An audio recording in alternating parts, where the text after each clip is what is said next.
அஸ்ஸலாமு அலைக்கும் வரஹ்மத்துல்லாஹி வபரகாத்துஹு. அன்புக்குரிய சகோதரர்களே, வாட்ஸ்அப்பில் ஒரு வீடியோ மிக பரபரப்பாக பரவி வரக்கூடிய ஒரு காட்சியை நீங்கள் பார்த்திருப்பீர்கள். அதாவது தொழுகை நடத்தக்கூடிய இடத்துல பெண்கள் தொழுது கொண்டிருக்கின்றார்கள். அப்படி தொழுகும் பொழுது ஒரு பெண்மணி அவங்க உடல்நிலை சரியில்லாம அவங்க அப்படியே விழக்கூடிய காட்சிகள். அந்த பெண்மணி இறந்து விட்டதாக சில தகவல் வந்துச்சு. அதுக்கப்புறம் இல்லை, அவங்க இறக்கலை, உடல்நிலை சரியில்லாமல் போய் அதுக்கப்புறம் ஆஸ்பத்திரியில் அட்மிட் பண்ணி உதவி செய்ததாக செய்திகள் வந்து கொண்டிருக்கின்றது.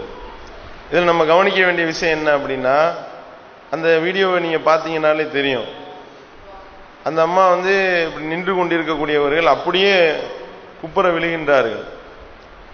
ஆனால் பக்கத்தில் இருக்கக்கூடிய ஆட்கள் எல்லாருமே அப்படியே தொடர்ச்சியாக தொழுதுகிட்டு தான் இருக்காங்களே ஒழிய அவர்களுக்கு ஒரு உதவி செய்யணும், தூக்குவோம் அப்படின்ற மாதிரியான ஒரு எண்ணங்கள் யாருக்குமே வரல. தூரத்திலிருந்து ஒரு ரெண்டு பெண்மணி ஓடி என்ன செய்யறாங்க, அதுக்கப்புறம் அவங்கள தூக்கக்கூடிய ஒரு காட்சியை நம்ம பார்க்கின்றோம். இது முஸ்லிம் சமுதாயத்தில் உள்ள ஒரு மிகப்பெரிய மூட நம்பிக்கை. இதை நம்ம இந்த நேரத்தில் விளக்க கடமைப்பட்டு இருக்கின்றோம். என்ன மூட நம்பிக்கை இருக்கின்றது அப்படின்னா, அல்லாஹு அக்பர் தக்பீர் கட்டிட்டா அந்த உலக விஷயங்கள் எதுவுமே நம்ம கண்ணுக்கு படக்கூடாது, நம்ம அந்த சொல்லுவாங்கல்ல, சூஃபிகளாக ஆகிவிட வேண்டும்னு சொல்றாங்கல்ல, இரண்டரை கலந்து விட வேண்டும் அப்படின்ற மாதிரி இவர்கள் என்ன சொல்லுகின்றார்கள் என்றால், வேற எந்த வேலையும் செய்யக்கூடாது, வேற ஏதாவது ஒரு வேலையை நம்ம செய்வோமே ஆனால் தொழுகை வீணா போய்விடும் என்று சொல்லக்கூடிய ஒரு மூட நம்பிக்கை இருக்கிறத நம்ம பார்க்கிறோம். முதல்ல இது மனிதனுக்கு சாத்தியமா, ஒரே நினைவுல மட்டுமே தொழ வேண்டும், வேற எதையுமே பார்க்க முடியாது அப்படின்னா, நபிகள் நாயகம் ஸல்லல்லாஹு அலைஹி வஸல்லம் அவர்கள் தான் இருக்கிறதுலேயே இறைவனை அஞ்சுவதில் சிறந்தவர்கள் என்று ரசூல் ஸல்லல்லாஹு அலைஹி வஸல்லம் அவர்கள் டிக்ளேர் பண்ணாங்க. கத அலிம்தும் அன்னி அத்துகாக்கும் முலில்லா அசத்துக்கும் அபர்ருக்கும், உங்களிலேயே அல்லாஹுவை அதிகமாக அஞ்சக்கூடியவன் நானாக இருக்கின்றேன், வாய்மையான செயல்களை செய்யக்கூடியவன் நானாக இருக்கின்றேன், நல்லறங்கள் அதிகமாக புரியக்கூடியவன் நானாக இருக்கின்றேன் என்பதை நீங்கள் அறிந்து வைத்திருக்கிறீர்கள் என்று நபிகள் நாயகம் ஸல்லல்லாஹு அலைஹி வஸல்லம் அவர்கள் தன்னை பற்றி சொன்னாங்க. அப்ப அல்லாஹ்வுக்கு அஞ்சி அதிகமாக நடந்த அல்லாஹ்வுடைய தூதர் அவர்கள் தொழுகையில் என்ன செய்தார்கள், தங்களுடைய மனைவி ஆயிஷா ரலியல்லாஹு அன்ஹா எதிர்த்தாப்புல படுத்து கிடப்பாங்களாம். வீடு ரொம்ப குறுகலான வீடு. ருக்கு செய்யும் பொழுது பிரச்சனை இல்லை, இப்படி ஜனாசா மாதிரி நடுவில் குறுக்கால கிடப்பேன். அப்போ ரசூல் ஸல்லல்லாஹு அலைஹி வஸல்லம் அவர்கள் சுஜூதுக்கு வரும்பொழுது என்ன செய்வாங்க, தன்னுடைய அந்த விரலால காலில் குத்துவார்கள், நான் காலை மடக்கி கொள்வேன், ஹதீஸ்களை நம்ம பார்க்கிறோம். அப்போ வேற எந்த வேலையுமே செய்யக்கூடாது அப்படின்னா என்ன செய்ய வேண்டும், என்ன காலை நீட்டி படுத்து கிடக்கிற, நான் தொழுகிறதுக்கு டிஸ்டர்பா இருக்கு, ஒன்னு எந்திரிச்சு உட்காரு, இல்லாட்டி எந்திரிச்சு வெளியே போ அப்படின்னு சொல்லியிருக்கணுமா இல்லையா? அப்ப நபிகள் நாயகம் ஸல்லல்லாஹு அலைஹி வஸல்லம் அவர்கள் தன்னுடைய மனைவியினுடைய அந்த காலை குத்தி இருக்கின்றார்கள் என்ற செய்தியை நம்ம பார்க்கின்றோம். இதுல என்ன விளங்குகின்றார்கள் என்றால், இந்த பெண்மணி விழுந்ததுல கூட என்ன செய்திருக்கலாம், எல்லாரும் உடனே போய் தூக்கி உடனே பக்கத்தில் இருக்கக்கூடியவர்களை என்ன செய்திருக்கலாம், தூக்கிட்டு போய் இருந்திருக்கலாம். ஆனால் என்ன செய்கின்றார்கள், நம்ம எதுவும் செய்ய தொழுகை விடக்கூடாது இடையில, அப்படி வேற ஒரு மூட நம்பிக்கை இருக்கின்றது. அத்தியாவசிய தேவை ஏற்பட்டால் முறித்துக் கொள்வது முறிச்சிட்டு திருப்பி தொழ வேண்டியது தானே. அப்படி செய்து கொள்வதற்கு மார்க்கத்தில் அனுமதி இருக்கின்றது. எந்த ஒரு ஆன்மாவையும் அல்லாஹ் சக்திக்கு மீறி சோதிக்க மாட்டான். லா யுகல்லிஃபுல்லாஹு நஃப்ஸன் இல்லா உஸஹா, எந்த ஒரு ஆன்மாவையும் அல்லாஹ் அதன் சக்திக்கு மீறி சோதிக்க மாட்டான் என்று அல்லாஹ் தன்னுடைய திருமறையில சொல்லி காட்டுங்க.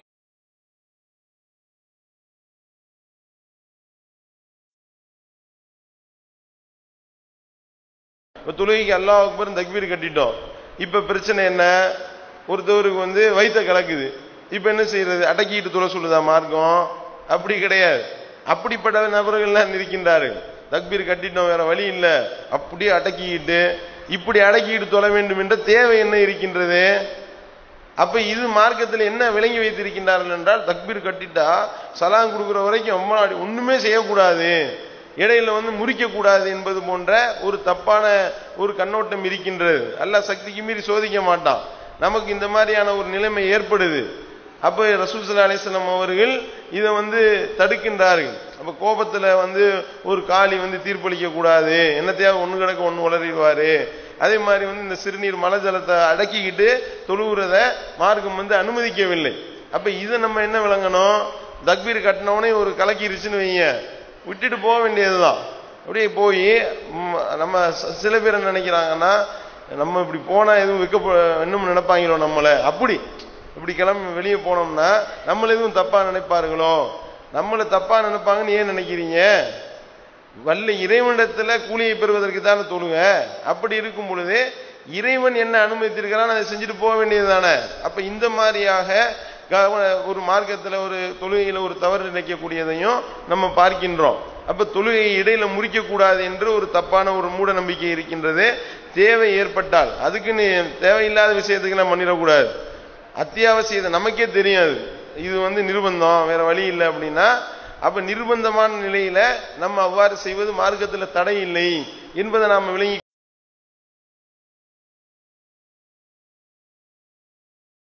அதே மாதிரி பார்க்கிறோம். அல்லாஹ் அக்பர் தக்பீர் கட்டிடுவோம், இமாம் வந்து கிராத் ஓதிக்கிட்டு இருப்பாரு, பார்த்தா செல்போன் சத்தம் பயங்கரமான சவுண்ட் அடிக்கும். பார்க்கணுமா, ஒட்டு மொத்தமா எல்லாருடைய தொழிலையும் அந்த செல்போனுடைய கவனத்துல போகும். ஒரு அதுலயும் பாத்தீங்கன்னா நம்ம ஆள்கள்ல சில பேரு பயங்கரமான மியூசிக்கை எல்லாம் போட்டு வச்சிடுறது. செல்போன் ரிங்டோனா எடுத்தீங்கன்னா குத்துப்பாட்டையெல்லாம் மியூசிக்கா போட்டு வச்சிருப்பாங்க. அல்லாஹ் இவர் ஓதிக்கிட்டு இருப்பாரு, அலம் தர கைஃப ஃபஅல ரப்புக்கனா, அது நண்ட டகர டகர டகர்னு அடிச்சுக்கிட்டு இருக்கும். அப்ப பாத்தீங்கன்னா ஒட்டு மொத்தமா எல்லாருடைய தொழுகையும் வந்து கவனச்சிதறல் ஏற்படுதா இல்லையா? ஓரளவு கவனம் சிதறாம தொழ வேண்டும், அல்லாஹ்வுடைய நினைவுல தொழ வேண்டும். அல்லாஹ்வுடைய தூதர் அவர்கள் சொன்னாங்க, நீ அல்லாஹ்வை பார்ப்பது போல தொழுவு, அப்படி இல்லாவிட்டால் அல்லாஹ் உன்னை பார்த்து கொண்டிருக்கின்றான் என்ற நினைப்புல நீங்க தொழுவுங்க என்று நபிகள் நாயகம் ஸல்லல்லாஹு அலைஹி வஸல்லம் அவர்கள் சொல்லி தந்தார்கள். அப்ப என்ன செய்யலாம், டக்குன்னு வந்து செல்போனை மியூட்ல போட்டு விடலாம், எடுத்து சைலண்ட்ல போன கீழே வச்சிருக்கிறோமா, நின்றுகிட்டு இருக்கிறோம், இப்ப வந்து சவுண்ட் வருது, மறந்துட்டோம், சைலண்ட்ல போட்டு இருக்கணும் முன்னாடியே, மறந்துட்டோம், இப்ப சத்தம் வருது, என்ன செய்யறது, டக்குன்னு எடுத்து சைலண்ட் பண்ணி விட்டுடலாம். மார்க்கத்துல தடை கிடையாது. ரசூல் ஸல்லல்லாஹு அலைஹி வஸல்லம் அவர்கள் தொழுவும் பொழுதே தன்னுடைய பேத்தி உமாமா அவர்களை தலையில தூக்கி வச்சுக்கிட்டே தொழுவாங்க. தூக்கிட்டு இப்படி தலையில தூக்கி வச்சுக்கிட்டு, இப்ப வந்து நம்ம அப்படி தூக்க மாட்டோம், நம்ம வந்து வேற மாதிரி தூக்கிட்டு வருவோம். சரியா, குழந்தைகளை இப்ப அந்த மாதிரி தூக்கிட்டு வந்தோம்னா என்னடா இப்படி பட்டிக்காட்டு போயிலாருங்க திட்டுவாங்க. எப்படி இப்படி ரெண்டு காலம் இப்படி தூக்கி போட்டு தூக்கிட்டு வர்றாங்க, அப்படியே வந்து அப்படியே நின்று தொழுகைக்கு நிக்கிறாங்க. அவங்க தலையில இருக்கும் பொழுதே அப்படியே தொழுகையில் இருந்தாங்களாம். வரக்கூடிய செய்தி, ஆதாரபூர்வமான செய்தியை பார்க்கணும். அல்லாஹ் தக்பீர் கட்டி தொழுவும் வச்சிருக்கிறாங்க. ருக்கு போகும்போது விழுந்துருமா இல்லையா, ருக்கு போறப்ப தூக்கி கீழே இறக்கி விட்டுட்டு ருக்கு போயிட்டு சுஜூது போயிட்டு மறுபடியும் திருப்பி எந்திரிச்சு மறுபடியும் தூக்கி வச்சுக்கிட்டாங்க. தொழுகையில இமாமத்து பண்ணும்போது இவ்வளவு பண்ணியிருக்கிறாங்க. அப்ப இவ்வளவுக்கு மார்க்கத்தில் அனுமதி இருக்கின்றது என்றால் அப்ப என்ன செய்யலாம், பல பேர் வந்து குழந்தைய வந்து என்ன செய்வாங்க, கதற விடுறது, தூக்கி வைத்து ஓரளவு அமர்த்தலாம், பிரச்சனை இல்லை. அப்ப இந்த மாதிரி செய்வதற்கு மார்க்கத்தில் அனுமதி இருக்குன்னா அப்ப வந்து எடுத்து சைலண்ட்ல போட அனுமதி இல்லையா? போன விளங்காம இல்ல நாங்க தொழுகையில எதுவும் செஞ்சிடக்கூடாது அப்படின்னு சொல்லிட்டு தொழுகிறேன்னு சொல்லி ஒட்டு மொத்தமா எல்லாருடைய தொழுகையும் போச்சு. எல்லாத்துக்கும் அந்த பாட்டு தான் ஞாபகம் வரும்.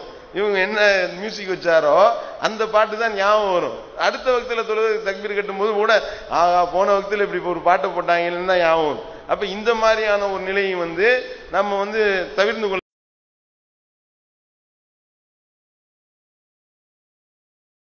இதெல்லாம் எதற்காக இந்த மாதிரியான ஒரு நிலை ஏற்பட்டதுன்றதை நம்ம விளங்கிக்கிறோம்.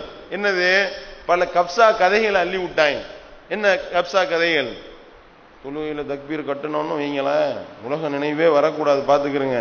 இப்ப என்ன செய்யணும், அந்த பெரியார்கள்லாம் எப்படி தொழுதுருக்காங்க தெரியுமா, எப்படி பார்த்துருந்தாங்க, ஒரு பெரியாருடைய காலில் என்ன ஆச்சு, ஒரு பெரிய ஈட்டி ஒண்ணு குத்தி விட்டது, உருவி பார்த்தாங்களாம், உருவ முடியலையா, ஆஹா உருவ முடியல, என்ன செய்யறது பெரியாரே அப்படின்னு சொல்லி கேட்டவனையும் உடனே அவர் சொன்னார் ஐடியா, நான் ஒரு ஐடியா சொல்றேன், அந்த மாதிரி செஞ்சா ஈஸியா உருவிடலாம்.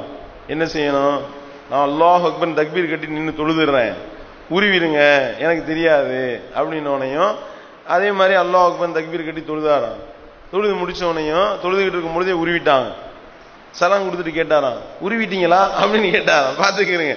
அப்ப என்ன நினைக்கிறாங்க, அப்ப இதெல்லாம் பாக்குற ஆளுகள் என்ன பாங்க, என்னடா இது நம்ம அல்லாஹ் அக்பர்னு அரைத்தல்லது யுக்கத்திப்பு பித்தின்னு ஓதிக்கிட்டு இருக்கும்போது கொசு கடிச்சா அடிச்சுட்டு அத்தாயாத்திரி இல்ல யோசலவாதன்னு மாத்தி ஓதிக்கிட்டு இருக்கோம். இப்படி மறதி வந்துருது, நமக்கு பல தவறுகள் ஏற்பட்டுருது.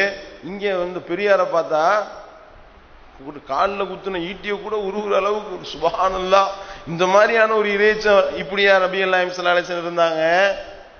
ரசூல் ஸல்லல்லாஹு அலைஹி வஸல்லம் சொல்லி காட்டுறாங்களா இல்லையா? தக்பீர் அல்லாஹு அக்பர் தக்பீர் கட்டின உடனே ஷைத்தான் இல்லாத புல்லாத விஷயத்தை எல்லாம் உள்ள ஞாபகப்படுத்துவோம். அவ்வளவு நேரத்துக்கு வந்து எதுவுமே வந்து ஒரு ஒரு காலையில சாவி வண்டி சாவி எங்க வச்சோம் 5 மணி நேரம் தேடி இருப்போம். காலையில 9 மணில இருந்து 1 மணி வரையும் தேடி இருப்போம், எங்கன்னு தெரியாது. வீடே அலசியாச்சு, தெரியல.